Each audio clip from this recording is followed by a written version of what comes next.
의료 수준이 엉망입니다. 허술한 의료 서비스 때문에 살 수 있는 환자가 숨지는 경우가 잇따르고 있습니다.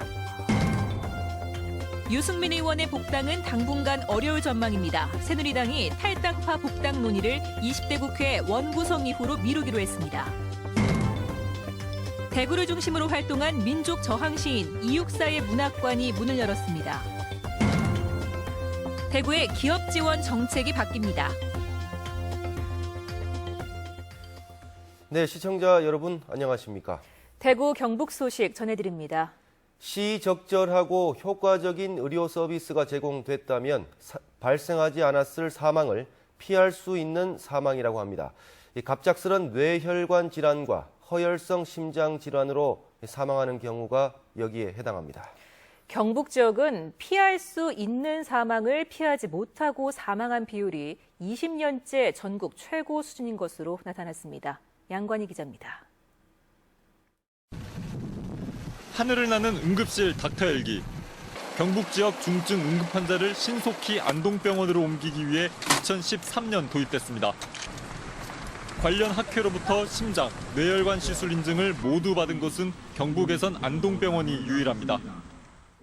왜 안 좋냐 하면은 물론 그런 중증 응급 환자를 다룰 수 있는 병원이 먼저 있어야 되겠죠, 의사하고.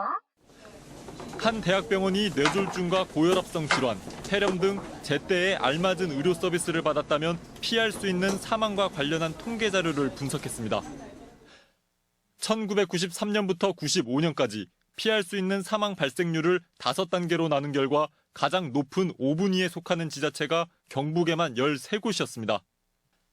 다행히 2011년에서 13년 5분위가 경북에는 8곳으로 20년 전보다는 줄었습니다. 그러나 경상남북도 경계지역과 경상북도 내륙지역, 경상북도와 강원도 경계지역은 계속 피할 수 있는 사망률 발생이 높게 나타나고 있습니다. 경상남도와 전라남북도 경계지역에서는 개선된 것과 비교됩니다. 응급을에 대한 투자를 조금 더 지자체 수준에서 확충을 한다든지 이러한 것은 꼭 건강보험 효과를 건드리지 않다 하더라도 지자체 수준에서는 좀 할 수 있는 부분이 아닌가. 전문가들은 국민건강보험이 도입된 뒤 피할 수 있는 사망률 자체가 많이 줄었지만 지역 간 격차를 더욱 줄일 정책도 필요하다고 조언합니다. MBC 뉴스 양관입니다.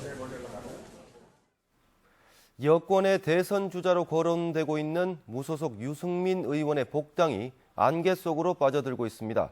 유승민 의원의 영향력이 적지 않고 당 정체성 논란을 빚고 있어 7월 전당대회까지는 복당이 힘들 것이라는 전망이 나오고 있습니다. 한태연 기자가 보도합니다. 새누리당 정진석 신임 원내대표는 탈당파 복당 논의는 20대 국회 원구성 이후로 미루겠다며 야당과 원구성 협상을 위해 복당을 서두르거나 편법을 쓰지는 않겠다고 밝혔습니다. 유승민 의원에 대한 부담감이 작용한 것으로 보입니다. 증세 없는 복지는 허구라고 주장하며 대통령과 대립각을 세우고 있어 선뜻 복당을 허용하기가 쉽지 않다는 겁니다. 충분히 그것은 가능성이 있는 의제임에도 불구하고 현재 대통령으로서는 받아들이기 힘든 의제들이기 때문에 대통령과의 마찰이 불가피하다고 했을 때 그러면 새누리당은 받아들일 가능성은 좀 부족해 보이고. 오는 7월로 예정된 전당대회에서도 친박과 비박 간 경쟁이 치열할 것으로 보여 비박계가 다수인 탈당파들의 복당을 친박계가 쉽게 용납하지 않을 것이라는 관측이 지배적입니다. 7명을 복당시키면 그분들의 대부분 비박이기 때문에 비박의 대의원들이 같이 들어온다는 것을 의미합니다. 그래서 아마 친박 쪽에서는 좋아하지 않지 않을까 생각합니다. 총선이 끝나자마자 복당 신청을 하며 복당에 강한 의지를 보인 유승민 의원. 하지만 계파 간 갈등이 여전히 수면 아래에 도사리고 있는 한 그의 복당은 당분간 쉽지 않아 보입니다. MBC 뉴스 한태현입니다. 더불어민주당 경북도당은 성명서를 통해 영남권 신공항 입지 선정을 앞두고 부산시와 부산 정치권이 도발적인 유치전을 벌이고 있는데 대구시와 경상북도 지역 정치권이 침묵하는 것은 지나친 방관이라며 엄정한 대응을 촉구했습니다. 더민주 경북도당은 영남권 5개 시도지사의 합의를 깨고 부산시와 정치권, 상공인들까지 합세해 가덕도 신공항 유치전에 나서고 있는 것에 대해 강한 유감을 나타내고 이를 제지할 수 있는 적극적인 대응이 필요하다고 주장했습니다. 대구시의 대표적인 기업 지원 사업이 스타기업 육성인데요. 세금만 축낼 뿐 사업의 효과는 적다는 비판이 제기되자 대구시가 이 제도를 대대적으로 손보고 제대로 된 지역 기업을 육성하기로 했습니다. 금교신 기자가 취재했습니다. 지난 2007년 스타기업으로 선정된 대구 성서공단의 이 제조업체는 2년 동안 4,800만 원을 지원받았지만 경영 악화를 이유로 2년 전 폐업했습니다. 대구시가 지정한 스타기업은 146개, 81억여 원을 지원했지만 스타기업의 실적은 상당수가 통계청 평균 제조업 매출 증가율을 밑돌았고 20개 업체는 마이너스 성장, 11개는 폐업 등으로 사라지고 말았습니다. 기업들의 도덕적 해이도 한몫을 했지만 선정 과정에서도 기업의 미래 가치를 보지 않고 현재 매출만을 기준으로 하는 등 숫자 채우기에만 급급했고 그나마 관리도 하지 않았습니다. 기업 지원기관들의 칸막이 현상이 아주 심화되었고요. 그다음에 지원 프로그램도 보면은 단절적으로 R&D면 R&D, 마케팅이면 마케팅 개별적으로 지원되어서 지원 효과가 크지 못한 측면이 있었습니다. 대구시는 이에 따라 스타기업 지원 시스템을 바꿔 지원 대상 기업을 프리스타 기업 150개, 스타기업 100개, 월드클래스 기업 50개 등 모두 300개로 제한해 지원을 집중하기로 했습니다. 선정 과정에서는 매출액과 함께 매출액 동향, 수출과 R&D 투자 규모, 신성장 산업 등을 따져 기업의 성장 가능성에 중점을 둘 예정입니다. 특히 보조금만 지원하고 사실상 방치해왔다는 지적에 따라 20여 개 육성 전담 기관이 함께 기업을 책임지고 단계별로 성장시킬 수 있도록 상호 협력하기로 했습니다. 지원 기관 간에 또 서로 정보의 벽과 소통의 벽을 걷어내고 칸막이를 제거하고 기업을 중심으로 협업을 강화함으로써 밑빠진 독에 물 붓기라는 지적을 받아온 대구시 기업 지원 정책이 제대로 된 선택과 실질적인 집중 대책으로 전환하면서 과연 그 효과를 거둘 수 있을지 시험대에 올랐습니다. MBC 뉴스 금교신입니다. 대구시가 올 연말 준공 예정인 대구 국가산업단지 1단계 구역의 입주기업 지원을 위해 오늘 특별대응팀 발대식을 열었습니다. 입주기업 지원 특별대응팀은 대구시와 공공기관, 전력과 통신업체 등으로 구성돼 에너지와 통신 등 기반시설 지원과 공장 건축 및 설립, 행정 지원에 이르기까지 국가산단 입주기업의 조기 정착을 도울 예정인데 1단계 구역 입주가 끝나는 오는 2018년까지 운영됩니다. 내고장 7월은 청포도가 익어가는 시절. 민족 저항시인 이육사의 대표작 청포도의 첫 구절입니다. 이육사 선생이 문단에 등단하고 항일 활동을 한 주무대가 대구라는 사실 알고 계신가요? 이를 기념해 선생의 대구집 부근에 이육사 문학관이 문을 열었습니다. 김철우 기자가 다녀왔습니다. 지어진 지 100년은 된 듯한 1900년대 초 일본식 목재 건물. 흙벽을 털어내고 바닥을 뜯어내고 나무 기둥과 기와 정도만 남기고 모두 철거됩니다. 철거된 집은 100년 전의 느낌을 살린 채 이육사 문학관으로 탈바꿈했습니다. 이육사 선생이 인생의 절반 가까이를 대구에서 살며 활동했다는 사실이 묻혀 있는 것을 안타까워하던 박현수 교수가 형과 함께 사제를 틀었습니다. 이육사 시인이 대구와 관련이 있다는 것을 아는 사람 거의 없습니다. 예. 안동 사람이라고 알고 있죠. 활동도 안동에서 한 줄 알고 있습니다. 그래서 제가 이육사 전공자로서 그거는 좀 밝히고 싶어 생각이 있었고요. 첫 번째. 본명은 이원록.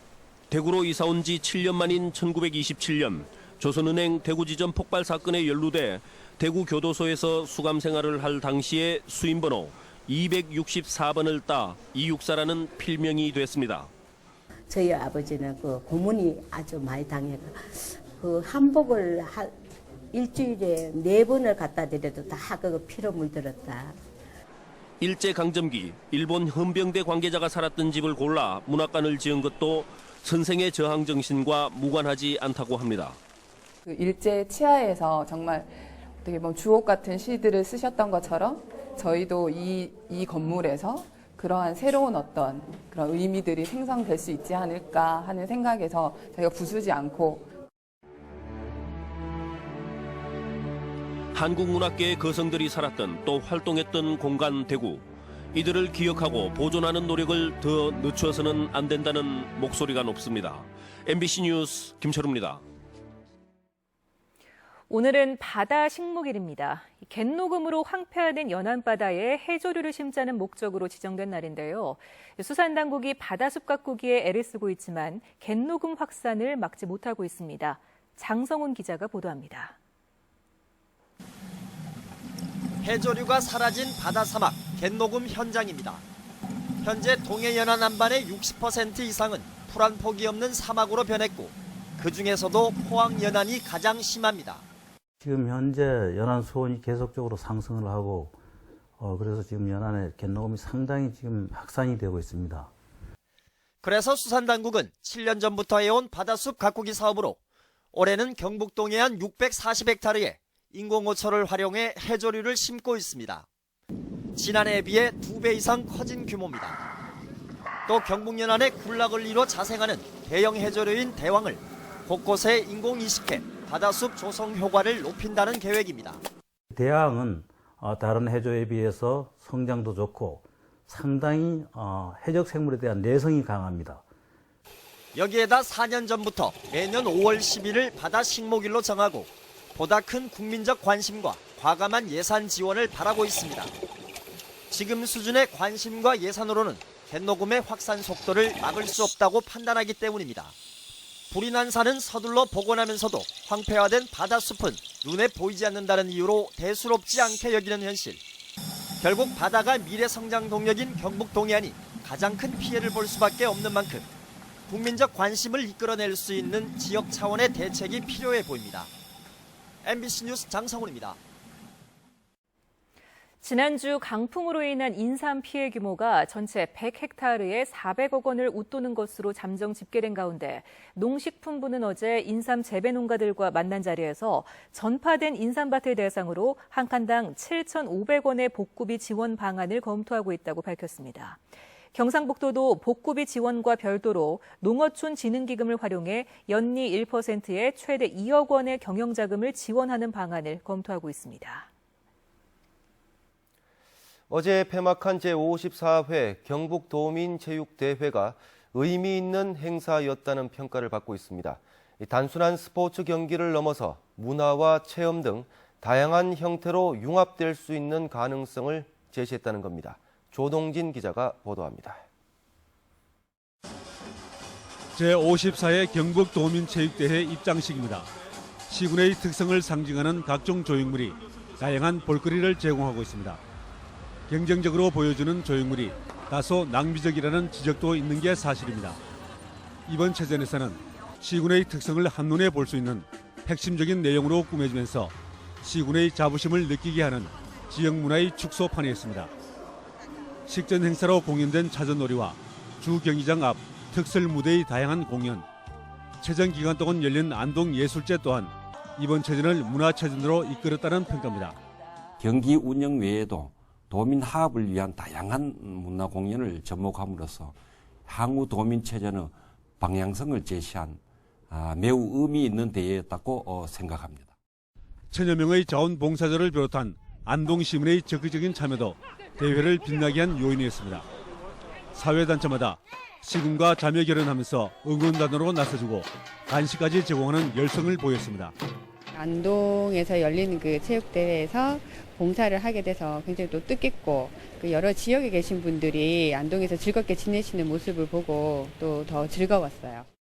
그러나 숙박시설이 부족하다 보니 일반 관람객은 숙소를 잡지 못하거나 일부 업소의 바가지 요금은 여전히 개선돼야 할 과제였습니다. 경북도청의 안동 이전 이후 처음 열린 이번 대회는 안동의 위상을 높였다는 평가입니다. 특히 향후 도민체전의 방향성을 제시하고 경북의 경쟁력을 보여주는 계기가 된 점에서 적지 않은 성과를 거둔 대회였습니다. MBC 뉴스 조동진입니다.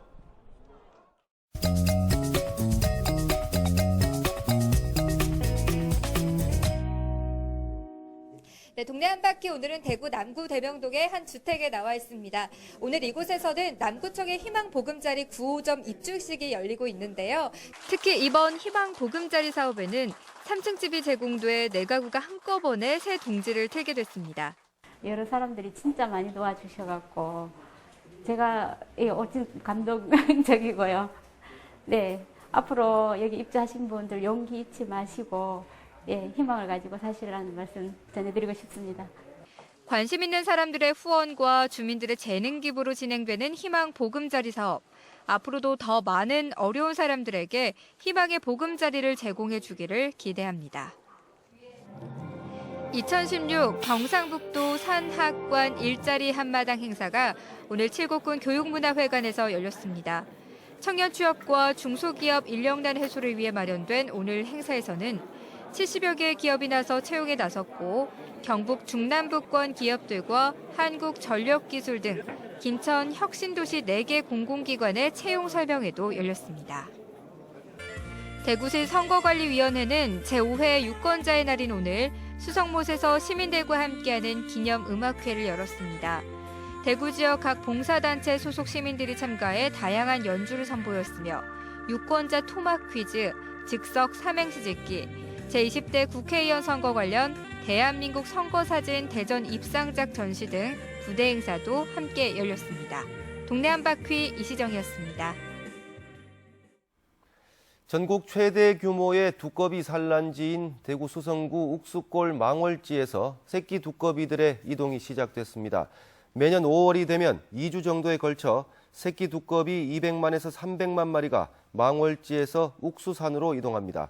특히 비가 내리는 날 새벽에 주로 새끼 두꺼비들이 이동하는데 올해는 지난해보다 열흘 정도 빠릅니다. 대구 백화점 사격단이 지난 3일부터 어제까지 대구 사격장에서 펼쳐진 제11회 대통령 경호실장기 사격대회에서 총 합계 1698점을 기록해 KB국민은행을 4점 차로 따돌리며 단체전 정상에 올랐습니다. 또 개인전에서도 대백 사격단 김태영 선수가 574점으로 1위를 기록했습니다. 공공운수노조와 공무원노조, 전교조 등은 오늘 대구 북구청 앞에서 기자회견을 열고 공직사회 업무는 성과 측정이 어렵고 다른 부서와 공조해야 하는 경우가 많아 성과급제는 결국 국민들에게 피해가 돌아갈 수밖에 없다며 정부의 성과급제 도입 중단을 촉구했습니다. 한편 북구청은 최근 성과급제 도입을 위해 직원들을 3등급으로 나누어 평가했고 다른 구청들도 관련 절차를 진행 중인 것으로 알려지고 있습니다. 부동산 자산관리연구소에 따르면 지난 2주 사이 대구의 아파트 매매 가격은 0.11%, 아파트 전세값은 0.19% 내렸습니다. 지역별로는 매매가와 전세가 모두 달서구가 가장 많이 내렸습니다. 반면 한국은행 대구 경북본부에 따르면 지난 3월 대구와 경북 지역 토지 가격은 전달보다 각각 0.36%와 0.24% 올라 전국 상승률 0.22%를 웃도는 등 토지 가격은 오르고 있습니다. 지난 3월 대구 경북 지역의 미분양 주택이 늘었습니다. 한국은행 대구 경북본부에 따르면 3월 말 현재 대구 경북 지역의 미분양 주택은 5,700여 가구로 전달보다 600가구 정도 늘었고 전국 미분양 주택의 10.7%를 차지하고 있습니다. 지난해 3월 대구 경북의 미분양 주택이 2,100여 가구였던 점을 감안하면 1년 사이 2배 이상 많아진 것입니다. 유엔기구 수장들의 경북 방문이 잇따를 것으로 보입니다. 반기문 유엔 사무총장이 오는 30일 경주에서 개최되는 유엔 NGO 컨퍼런스에 참석하기로 한 데 이어 11월 유교 책판 세계기록유산 등재 1주년 기념행사에 이리나 보코바 유네스코 사무총장이 참석할 것으로 보입니다. 경상북도는 정병윤 경제부지사가 행사 협조를 위해 유네스코를 방문한 자리에서 이리나 보코바 사무총장의 긍정적 답변을 얻었다고 밝혔습니다. 경북교육청은 제35회 스승의 날을 맞아 이번 한 주간을 스승 존경, 제자 사랑 주간으로 정하고 다양한 프로그램과 행사를 추진합니다. 이 기간 스승 존경 및 제자 사랑 사진전, 스승의 날 기념 UCC와 표어 공모, 교육 현장 체험 수기 홍보 등을 진행하고 각급 학교에서는 자율적인 행사를 합니다. 오는 13일에는 스승의 날 기념식을 열고 정부 포상과 장관, 교육감 표창을 전달합니다. 제94회 동아일보기 전국 정구대회가 오늘 문경에서 개막해 닷새간의 열전에 들어갔습니다. 네, 지금까지 대구 경북 소식 전해드렸습니다. 시청해주신 여러분 고맙습니다.